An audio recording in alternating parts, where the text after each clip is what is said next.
And what do you think I felt like?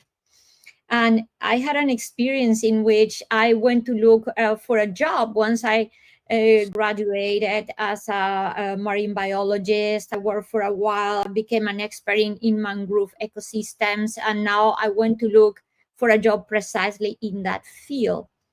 And it was a place in the coast of Colombia, Santa Marta, and it was a very big project in this coastal lagoon. And I went there feeling that this job is for me.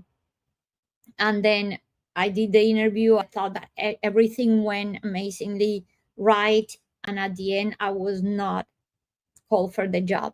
The job was not offered to me. And what do you think? I felt like, how is this possible? And of course, I had prayed hours and hours for that job to be mine. Like, please, God, this is the job I want. So all those, like Francisco saying, all those hours of like in your knees and going to, this is going to be for me, all these prayers, and the job was not for me. So you get angry and you just feel like how this is not happening, how I am the person for this job. Like, you can even feel that you get mad at God, you get mad at yourself, you get mad at the people that interview you.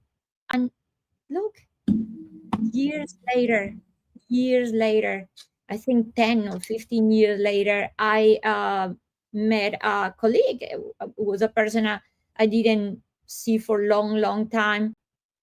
He was a friend in the field of science. And then I asked we started to talk about that job for some reason. And I said, oh, can you believe I felt that I was the best for the job and the job was not given to me? And then this person said, then you are a very lucky person, because the people and the person that got hired for that job and the whole team he was working with, they went on a field trip.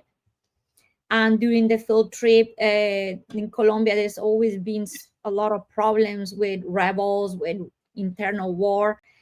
They were in this field trip, and the guerrilla uh, was fighting in that area, and they started to shoot, and they killed everybody. Oh my God. And at that moment, I was in shock. He said, if the job would have been for you, you would be dead or seriously injured, or who knows. And then I thought at that moment, instead of being angry for so many years because the job was not for me, I went into the sense of gratitude. So that's when I realized, of course, I felt so bad for the person that died, but at the same time, I understood